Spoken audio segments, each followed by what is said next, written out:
اعوذ باللہ السمیع العلیم العظیم الحفیظ بوجہ الکریم وسلطانہ القدیم من الرجس الخبیث المخبث الشیطان اللعین الرجیم وقبیلہ ونفخہ ونفثہ وہمزہ بسم اللہ الرحمن الرحیم۔ تمام نبیوں کے سردار حضرت محمد صلی اللہ علیہ وآلہ وسلم اور تمام مذاہب کے سردار دین اسلام کے پیروکاروں، سلام علیکم۔ آج کی گفتگو ہماری ایک بہت بڑے ولی کامل حضرت ذوالنون مصری رحمۃ اللہ علیہ کے بارے میں ہے۔ ان کا اصل نام جو ہے وہ ثوبان، سا کے ساتھ، ثوبان بن ابراہیم۔ میں نے ویسے ایک جگہ توئے کے ساتھ بھی پڑھا ہے، لیکن ثوبان بن ابراہیم، ابراہیم ان کے والد گرامی کا نام ہے۔ ان کے والد جو ہیں وہ قریش کے آزاد کردہ غلام تھے، تو غلام زادے ہوئے۔ لیکن آپ دیکھیے، یہ ہمارے اسلام کی خوبی ہے صرف کہ محدثین کے اندر بڑے بڑے نام، مفکرین کے اندر، اسکالر کے اندر ہم دیکھتے ہیں کہ غلام زادے ہیں، غلام، لیکن مسلمانوں نے ان کو عزت دی ہے۔ تو ہمارے ہاں غلامیت کو بری چیز نہیں ہے۔ جو غلام بنتا تھا وہ فخر کرتا تھا کہ میں اس قوم کا غلام ہوں، اور جو اچھی فیملیوں کے غلام تھے انہوں نے ان کے بچوں کو پڑھایا، اڈاپٹ کیا، پڑھایا انہیں، اور وہ بڑے اسکالر بنے۔ تو حضرت ذوالنون مصری کے نام سے یہ مشہور ہوئے۔ مصر کے رہنے والے تھے، مصر کے شہر اخمیم میں پیدا ہوئے۔ کہتے ہیں کہ یہ اخمیم جو ہے یہ مصر کے اپر میں ہے، تو وہیں حضرت امام شافعی رحمۃ اللہ علیہ کا مزار میں مبارک بھی اسی شہر کے اندر، یہ اپر میں ہے، مصر کے اپر میں۔ حضرت ذوالنون مصری جو ہے یہ مسلکن مالکی جیورسپروڈنس، مالکی فقہ کے پیروکار تھے، امام مالک، اور مشربن جو ہے یہ ملامت یا فرقہ سے تعلق رکھتے ہیں۔ یہ فرقہ مشہور تو بعد میں ہوا، لیکن ان کی جو سوچ تھی اور جو ان کا طریقہ کار تھا وہ ان کے اندر پایا جاتا ہے۔ حضرت ذوالنون مصری رحمۃ اللہ علیہ 796 عیسوی کے اندر جو ہے وہ پیدا ہوئے۔ سید شیخ عبد الرحمن چشتی لکھتے ہیں کہ ان کے جو استاد ہیں وہ امام مالک بن انس رحمۃ اللہ علیہ ہیں، ان سے انہوں نے موطا پڑھی۔ میں نے پھر جا کر سن کو دیکھا کہ واقعی یہ امام مالک کے شاگرد بن سکتے ہیں اگر یہ 796 میں پیدا ہوئے ہوں، اور ان کا وصال مبارک جو ہے وہ 859 عیسوی میں ہوا، تو کیا یہ ان کی ملاقات ہو سکتی ہے؟ تو یہ ذہن میں رکھیے گا کہ امام مالک پھر ان کے استاد نہیں بن سکتے۔ وجہ یہ ہے کہ ان کا وصال مبارک امام مالک کا جو ہے وہ ان کی ولادت سے 1 سال قبل ہو گیا، کیونکہ یہ پیدا ہوئے 796 عیسوی میں، اور امام مالک کا وصال مبارک جو ہے وہ 795 میں ہو گیا۔ تو جو ان کی ولادت سے 1 سال قبل فوت ہو رہے ہیں، وصال پا رہے ہیں، ان کے یہ شاگرد کیسے بنیں گے؟ تو اس لیے یہی وجہ ہے کہ زیادہ تر ہمارے ہاں یہ نہیں دیکھا جاتا سن 1900 یہ تو سن، اصل بات پہ جو ہے وہ توجہ دی جاتی ہے۔ تو حضرت ذوالنون مصری رحمۃ اللہ علیہ مالکی تھے، ہو سکتا ہے کہ کسی ان کے شاگرد ہوں۔ ذوالنون مصری کے بارے میں لکھا جاتا ہے کہ انہوں نے توبہ کس طرح کی، تو میں یہ لفظ توبہ جو ہے یہ اس سے ذرا اختلاف کرتا ہوں۔ وجہ یہ ہے کہ یہ پہلے ہی علم طب، علم ریاضی، کیمسٹری، اس کے زبردست عالم تھے، اور باقی علوم بھی انہوں نے پہلے پڑھے ہوئے تھے۔ ہاں، آپ یہ کہہ سکتے ہیں کہ ذوالنون مصری رحمۃ اللہ علیہ تصوف کی جانب کم مڑے۔ ہاں، کوئی ایسا تاریخ کے اندر ہمیں نہیں ملتا کہ ان کی زندگی جو ہے وہ پہلے ذرا کوئی ہٹ کے ہو۔ یہ ہے کہ تصوف کے اندر نہیں تھے، باقی ان کی زندگی ایک اچھے مسلمان کی طرح گزار رہے تھے۔ تو تصوف میں یہ کس طرح پلٹ کر آئے؟ تو یہ گفتگو کرنے سے پہلے میں 2 چیزوں پر اپنے سامعین کو، سننے والوں کو اور ناظرین کو، دونوں کو 2 چیزیں بتانا چاہتا ہوں۔ ایک تو ان کا نام جب ثوبان ہے تو ذوالنون کیسے پڑا، اور یہ ذوالنون کا میننگ کیا ہے، اور دوسرا جو ملامتیہ فرقہ ہے یہ ہوتا کیا ہے، یہ ملامت ہے کیا؟ یہ جب سمجھ میں آ جائے گی تو حضرت ذوالنون مصری رحمۃ اللہ علیہ کا مرتبہ کچھ واضح ہو جائے گا۔ نام کا شخصیت میں بڑا اثر ہوتا ہے. اگر کسی کا کوئی نام مشہور ہوا ہے تو کوئی ریزن تو ضرور ہوگی. تو میں نے 2 کتابیں پڑھی, دونوں میں مجھے ڈفرنٹ نظر آیا ہے. پہلے سن لیجئے. پہلا یہ بتاتے ہیں, ایک رزلٹ یہ ہے, تحقیق یہ ہے, کہتے ہیں کہ پتہ نہیں ہے کہ ان کا نام ذوالنون کیوں ہے, یہ ہمیں معلوم نہیں. لیکن جب شیخ فرید الدین عطار رحمۃ اللہ علیہ کی کتاب پڑھتا ہوں تو وہاں یہ معلوم پڑتا ہے کہ آپ ایک مرتبہ کشتی میں سفر کر رہے ہیں. یہ بہت پرانی بات ہے, یعنی آپ تصور میں آ چکے ہیں اور قلندرانہ اور ملامتیہ فرقے میں شامل ہو چکے ہیں, بلکہ ان کو تو بانیوں میں کہنا چاہیے.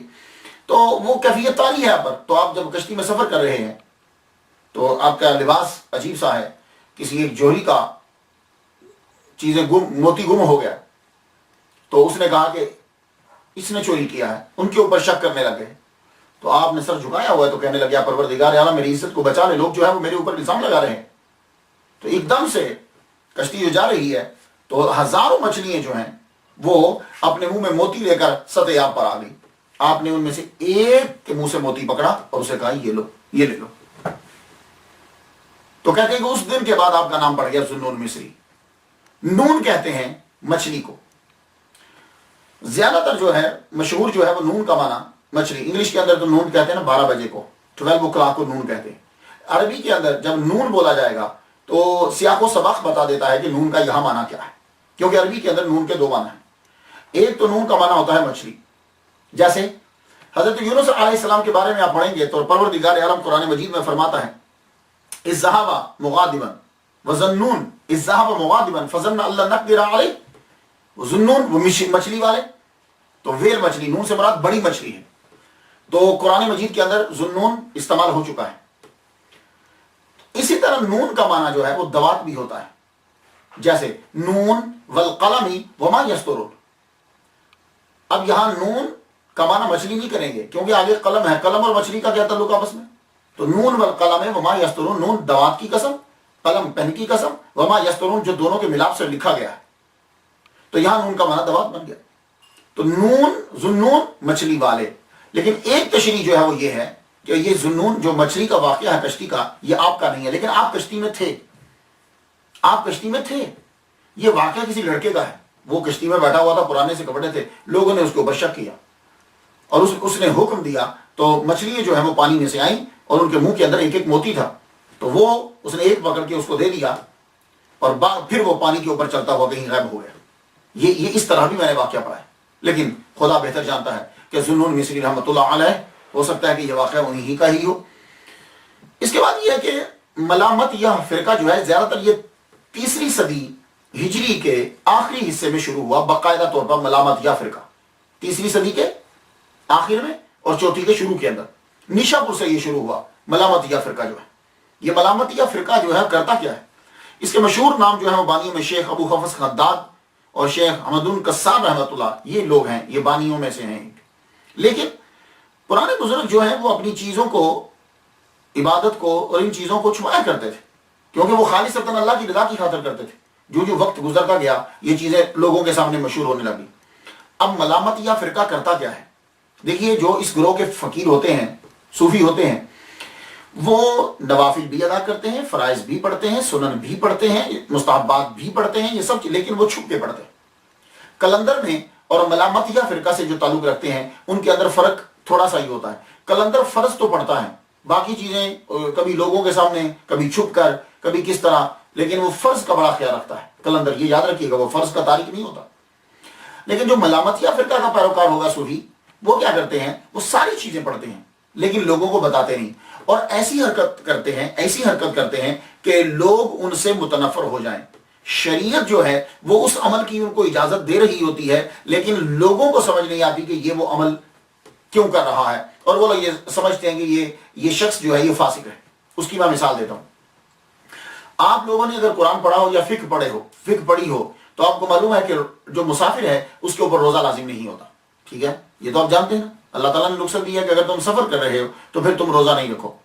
تو اب یہ ملامت یا فرقہ کے جو لوگ ہوں گے, اگر ان میں سے کوئی مشہور ہو جاتا ہے تو وہ کیا کرے گا کہ وہ جب جاتا ہے کسی جگہ کے اوپر, تو اب وہ مسافر ہے, اس نے دیکھا کہ میری مشہوری ہو گئی ہے, تو یہ مشہوری سے جان چھڑاتے ہیں. لوگوں سے پرے ہٹتے ہیں، اللہ کے لیے عبادت کرتے ہیں۔ اب اسے سمجھ آ گیا کہ یہ لوگ اکٹھے ہو گئے، اب وہ ان کو پیچھا چھڑانا چاہتا ہے، تو وہ بیچ بازار کے پانی پینا شروع کر دے گا رمضان المبارک کے مہینے میں۔ اب آپ تو اس بات کو جانتے ہیں کہ بھائی مسافر پہ روزہ فرض نہیں ہے، تو اب وہ لوگوں سے پیچھا چھڑانے کے لیے کیا کرے گا، وہ پانی پینے لگ جائے گا۔ تو لوگ کیا کہیں گے، یار ماہ رمضان میں یہ شخص پانی پی رہا ہے، یہ تو ولی ہو ہی نہیں سکتا، یہ ولی کو چھوڑو، یہ تو مسلمان ہی نہیں ہے۔ تو ایک دم سے لوگ پیچھے ہٹنے لگ جائیں گے۔ تو یہ لوگ اس طرح کا عمل کرتے ہیں، یا ایسا عمل کریں گے کہ جو لوگ جو ہیں ان کو حقیر سمجھیں۔ میں نے اپنے والد گرامی رحمۃ اللہ علیہ طالب حسین شاہ رحمۃ اللہ علیہ کو دیکھا، عالم دین ہے ٹھیک ٹھاک، رستے میں سڑک کے اوپر ہی بیٹھے ہوئے، مٹی جو ہے وہ کھید رہے، اور وہاں اب یہ سڑک جو ہے، سڑک کا کنارہ وہ باغ ہے لوگوں کا ہے، اور وہاں جو ہے وہ پودے لگا رہے ہیں۔ ساری زندگی لوگ یہی سمجھتے رہے یار یہ کیا ہے، تو وہ ان کا طریقہ کار کچھ ہے۔ لیکن میں نے ان کو دیکھا دلائل الخیرات پوری پڑھتے تھے، روزانہ پڑھنی انہیں، اور پروردگار عالم نے ان کو دن بھی دیا تو 7 رمضان المبارک کا دیا۔ تب لوگوں کو سمجھ میں آیا، اور جب وہ قبر میں جا رہے تھے تو اشہد ان لا الہ الا اللہ واشہد ان محمد رسول اللہ، اس وقت اذان ہو رہی تھی۔ تو یہ جو لوگ ہیں کچھ، وہ اپنے آپ کو چھپاتے ہیں، ایسی حرکت کریں گے کہ لوگ ان سے متنفر ہو جائیں۔ تو ذوالنون مصری رحمۃ اللہ علیہ بھی انہی میں سے ہیں کہ یہ اپنی چیزوں کو چھپایا کرتے تھے۔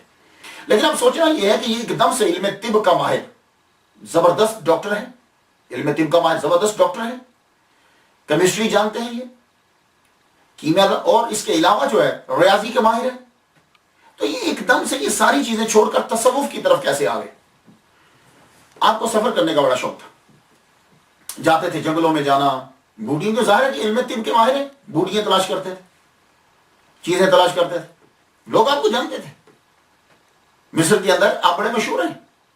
تو سفر کرتے ہوئے جا رہے ہیں ایک جگہ، تو درخت پہ دور سے دیکھا کہ ایک لڑکا الٹا لٹکا ہوا ہے۔ تو آپ نے سمجھا کہ شاید گورنمنٹ نے اس کو سزا دی ہے، اس لیے یہ الٹا لٹکا ہوا ہے۔ آپ اس کے قریب گئے اور رو رہا، آپ کو بڑا ترس آیا، ہم نے سنا تو صحیح ہے، کر رہا ہے، یہ چیخ رہا ہے، بول کیا رہا ہے یہ؟ تو وہ لڑکا یہ کہہ رہا تھا، اپنے نفس کو مخاطب کر کے کہہ رہا تھا، اگر تو میری موافقت نہیں کرے گا، میری مدد نہیں کرے گا نیکی کے کام میں اسی طرح تجھے سزا دیتا رہوں گا۔ اب آپ نے دیکھا، آپ نماز پڑھنے جاتے ہیں، نفس مخالفت کرتا ہے، چھوڑو یار کوئی اور کام کر لے۔ قرآن پڑھنے لگتے ہیں، نفس مخالفت کرتا ہے، چل بھائی کوئی اور کام کر لو۔ تو یہ نفس جو ہے یہ ہماری مخالفت کرتا ہے، ہم نیکی کا کام کرنے لگتے ہیں، یہ ہمارے الٹ بولے گا۔ تو اب وہ لڑکا الٹا لٹکا ہوا کہہ رہا ہے کہ جب تک میں نماز پڑھنے جاؤں تو بھی بول کے نماز پڑھنے چل، میں قرآن پڑھنے لگوں تو بھی بول کے قرآن پڑھ، میں رات کو جاگنے لگوں اللہ کی عبادت میں تو بھی بول کے جا، تو میری موافقت جب تک نہیں کرے گا میں تجھے اسی طرح سزا دیتا رہوں گا۔ تو حضرت ذوالنون مصری رحمۃ اللہ علیہ قریب پہنچے، کہنے لگے یار تو بڑا عابد و زاہد ہے، تو کہنے لگے چھوڑیے سر، آپ مجھ سے بڑا عابد و زاہد، آپ ذرا پہاڑی پہ چڑھیے نا، آپ کو آگے نظر آئے گا، میں کوئی کچھ بھی نہیں ہوں، میں تو اس کے شکنجے میں آیا ہوں، اس کو سزا دے رہا ہوں میں کہ اس سے چھوڑوں۔ آپ نے فرمایا اچھا، آپ اس کو دیکھنے کے لیے اسے چھوڑ کر آگے بڑھے۔ تو اوپر جب جاتے ہیں تو دیکھتے ہیں کہ ایک بزرگ ولی اللہ کھڑے ہیں، پاؤں کٹا ہوا ہے اور عبادت کر رہے ہیں، اللہ اکبر جل شانہ، پاؤں کٹا ہوا ہے اور عبادت کر رہے ہیں۔ پوچھنے لگے، کہنے لگے یار یہ کیا ماجرا ہے؟ کہنے لگے بس اللہ تعالیٰ کی میں پوجا کرتا رہا، بڑا عرصہ میں نے اللہ تعالیٰ کی عبادت کی۔ ایک دن کیا ہوا کہ ایک عورت لڑکی جو ہے وہ گزری، میری نظر اس کے اوپر پڑ گئی، میری نظر پڑی، میں اس کے پیچھے چل پڑا، بس ایک قدم اٹھایا ہی تھا کہ آواز آ گئی۔ آواز آئی، شیطان کی عبادت کے لیے چل پڑا، اللہ اکبر جل شانہ، میری عبادت چھوڑ کر شیطان کی عبادت کے لیے چل پڑا۔ تو میں اسی پاؤں کو جو پہلے اٹھا تھا میں نے اس کو کاٹ کے پھینک دیا اور وہیں کھڑا ہو گیا، یہی میں کھڑا ہو گیا اور اللہ تعالیٰ کی عبادت کرنے لگے۔ اللہ، یہ دو چیزوں کا اتنا اثر ہوا آپ کے اوپر، آپ واپس مڑے۔ اب واپس جب مڑے تو ابھی پہاڑی سے نیچے اتر رہے ہیں، ایک درخت پہ نظر پڑ رہی ہے آپ کی، درخت پہ نظر پڑی تو کیا دیکھتے ہیں کہ اوپر سے ایک پرندہ اترا۔ وہ پرندہ جو ہے وہ اترا تو وہ ایسے بالکل ایسے اتر رہا ہے جیسے تنے کے ساتھ ساتھ، تو جا کر تنے کا جہاں آغاز ہوتا ہے وہ روٹس کے ساتھ وہیں وہ بیٹھ گیا، چکا یوں خاموشی سے بیٹھ گیا، بیٹھا، ایک دم سے زمین شک ہوئی اور 2 پیالیاں زمین سے نکلی، وہ 2 پیالیاں نکلی، ایک میں پانی ایک میں دانا۔ وہ جو پرندہ تھا اس کی آنکھیں نہیں تھی، تو وہ ایک سے وہ دانا کھایا اس نے، بعد میں اس نے پانی پیا، وہ دونوں غائب ہو گئی، یہ پھر یوں اڑا اور اوپر جا کے شاخ پہ پھر بیٹھ گیا۔ بس ان باتوں نے ان کے دل پہ اتنا اثر کیا کہ لوگ آپ دنیا چھوڑو، پروردگار عالم پہ مکمل جو ہے وہ بھروسہ اور توکل کرو، اس دنیا کے اوپر کیا دیکھنا۔ یہ تھی چیزیں کہ جنہوں نے آپ کو تصوف کی جانب موڑ دیا، تصوف کی جانب آپ کو موڑ دی۔ اب آپ نے بھی ریاضت اور مجاہدے جو ہیں وہ شروع کر دی، نفس کی مخالفت شروع کر دی کہ یہ نفس جو ہے ایک کام بولے گا، اس کے بعد پھر دوسری بولے گا، اس کے بعد تیسرا بولے گا۔ اس کی میں مثال دیتا ہوں، ہم لوگ یہاں ہیں، میں اور آپ سب لوگ، یار آج میرا بریانی کھانے کو دل کر رہا، یار آج میرا بنا ہوا گوشت کھانے کو دل کر رہا، تو پھر کیا ہوتا ہے؟ ہم چلو چلتے ہیں۔ یار آج چرگا کھانے کو دل کر رہا ہے، چلو سب چلتے ہیں، چلیے۔ آج پان کھانے کو دل چاہ رہا ہے، تو لوگ لاہور سے گجران والا میں پان کھانے کے لیے چلے جاتے۔ آج فلاں جگہ، تو یہ کیا ہوتا ہے؟ اس نے ایک بات کی، پھر دوسری کی، پھر تیسری کی، پھر چوتھی کی، ہم اس کی باتیں مانتے چلے گئے، آخر اس نے جا کر ہمیں شیطان کے گھر میں جا کے ڈال دیا ہمیں۔ تو حضرت نون مصری رحمۃ اللہ علیہ نے بھی نفس کی مخالفت شروع کر دی۔ اب ذرا دیکھیے کہ یہ نفس کی مخالفت کس طرح کرتے ہیں۔ دیکھیے، کرامتیں سنا دینا، تھوڑی دیر کے لیے ہم خوش ہو جائیں گے، لیکن کرامتیں آپ سے بھی صادر ہو سکتی ہیں اگر آپ ان کی طرح زندگی گزارنے لگ جائیں۔ تو ہمیں زیادہ تر جو ہے وہ یہ پڑھنا چاہیے بزرگوں کی سیرت میں کہ انہوں نے لائف کس طرح گزاری، یہ زیادہ پڑھنا چاہیے۔ کرامتیں جو ہیں وہ بزرگان دین ویسے ہی پسند نہیں کرتے، کہتے ہیں یہ بچہ ہے جو کرامتیں دکھا رہا ہے۔ آپ دیکھیے کہ نفس کی مخالفت کس طرح کر رہے ہیں۔ آپ کے نفس نے آپ سے یہ کہا کہ مجھے پلاؤ کھانا ہے، لذیذ کھانے کھانے، آپ نے فرمایا ٹھیک۔ 10 سال تک نون مصری رحمۃ اللہ علیہ اپنے نفس کو لارا لگاتے رہے، ٹھیک ہے کھلاؤں گا، ٹھیک ہے کھلاؤں گا، عبادت کر، ٹھیک ہے کھلاؤں گا، عبادت۔ 10 سال گزر گئے، پلاؤ کھانے کو من چاہتا تھا، 10 سال تک پلاؤ نہیں کھایا۔ عید کی رات آ گئی، بڑی خواہش اٹھی کہ میں کوئی لذیذ کھانا جو ہے وہ کھاؤں۔ نفس نے بھی کہا چلیے آج تو کھلا دیجئے، عید کی وجہ سے ہی کھلا دیجئے۔ کہنے لگے ٹھیک ہے، اب دھیان دیجیے گا، یہ چیز ہے جو ہمیں سیکھنا ہے۔ کہنے لگے ٹھیک ہے، کھلاتا ہوں تجھے میں پلاؤ، کھلاتا ہوں تجھے لذیذ کھانے، تو اس طرح کر، یہ جو رات ہے نا، یہ صبح عید ہے، تو یہ ساری رات 2 رکعتوں میں قرآن مجید پورا پڑھ دے۔ آپ نے بیٹھ کر، آپ نے 2 رکعت کے اندر پورا قرآن پڑھ دیا۔ ابھی اس نے صرف پلاؤ کھایا 10 سال کے بعد، تو پورا قرآن پڑھ دیا۔ تو کہا، نفس بولا اب تو لے آؤ، اب تو مجھے کھانے دو، کچھ کھلاؤ مجھے۔ کھانے لگے، آپ بیٹھے ہی ہیں کہ آپ نے ایک دم سے ہاتھ کھینچ لیا۔ فرمایا لگے آج اس کی بات مانی، یہ پھر آگے لے جائے گا۔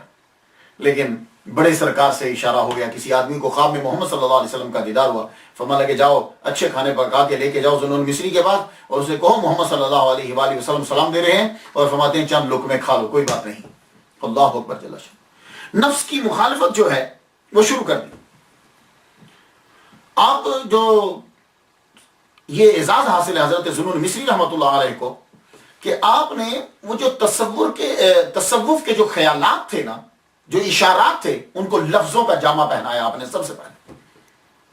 یہ بعد میں آگے جو ابن عربی کا آپ کلام پڑھتے ہیں، ان کی کتابیں آپ پڑھتے ہیں، آگر باجید بستامی رحمۃ اللہ علیہ کی پڑھتے ہیں، یہ ان کے جو جملے آپ پڑھتے ہیں نا، منصور حلاج، یہ جو تصوف کے اشارات تھے، ان کو سب سے پہلے لفظوں کی شکل جو ہے وہ انہوں نے عطا کی۔ آپ کا مرتبہ اتنا ہائی تھا کہ مصر کے لوگ جو ہیں، ایجپٹ کے، وہ آپ کی باتوں کو سمجھ نہیں پاتے تھے۔ تو نتیجہ کیا نکلتا تھا؟ وہ آپ کو کہتے ہیں یہ زندیق ہے، دائرہ اسلام سے خارج ہے۔ وجہ یہ ہے کہ وہ اس مرتبے پر نہیں ہے کہ وہ اس جملے کو سمجھ پائیں۔ تو جب آپ کو زندیق قرار دے دیا گیا، تو آدمی کا جو دشمن جب بڑا ہوتا ہے نا، تو سمجھ جایا کرو وہ بندہ بھی بہت بڑا ہے۔ اگر ذو مصری رحمۃ اللہ علیہ کا آج تک نام زندہ ہے، اور اگر حاکم مصر جو ہے وہ ان کا اس کے دربار میں شکایت ہو رہی ہے، تو سمجھ جاؤ کہ اس دور کے یہ بہت بڑے علامہ اور بہت بڑے صوفی تھے۔ چھوٹے موٹے آدمی کا نام تو زندہ ہی نہیں رہتا اتنا عرصہ تک، کہاں زندہ رہے گا؟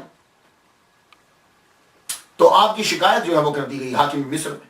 حاکم مصر سے جب آپ کی شکایت کی گئی، تو نے کہا ٹھیک ہے، پکڑ کے قید کر دو۔ آپ کو قید کر دیا گیا، اور آپ کی شکایت جو ہے وہ خلیفہ تک پہنچا دی گئی۔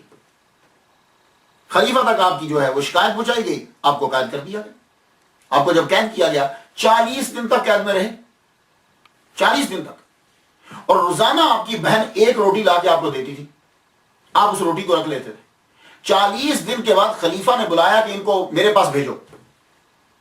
تو جب 40 دن کے بعد جانے لگے تو 40 کی 40 روٹیاں جو ہیں وہ آپ کے بیگ کے اندر موجود تھی. آپ نے ویسے ہی اٹھا کر اپنی بہن کو کہا کہ 40 دن تک آپ نے کچھ نہیں کھایا. کس طرح نفس کو جو ہے وہ کل کر رہے ہیں. یہ چیزیں ہیں ہمارے سیکھنے کے لیے.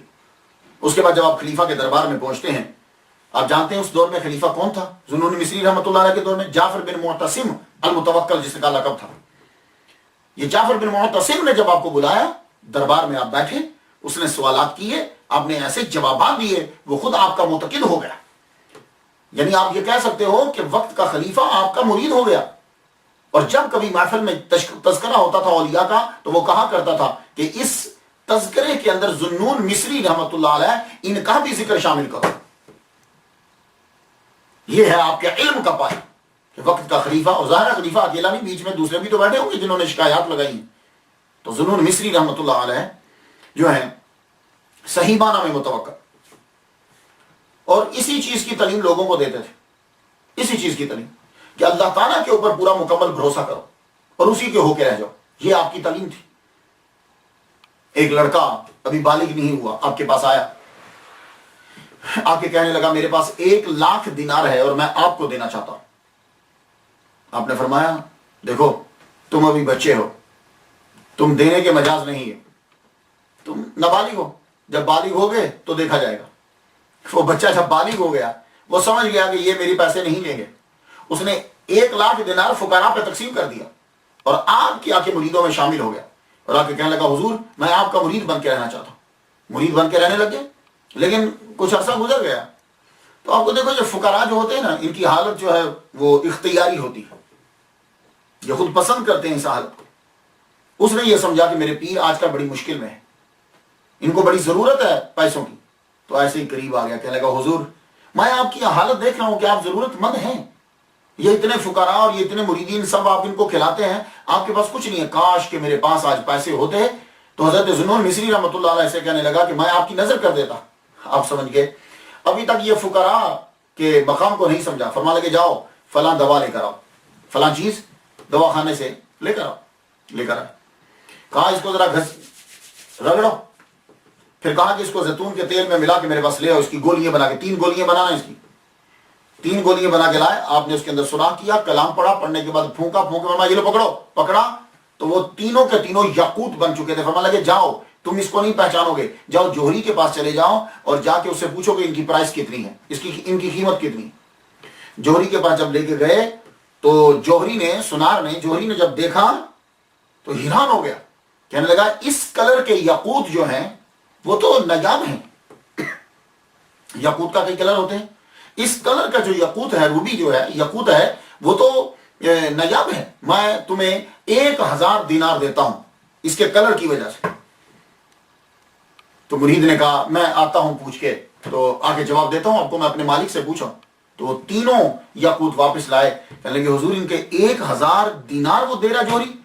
فرما لگے اس کو پانی میں ڈال دو, پھینک دو.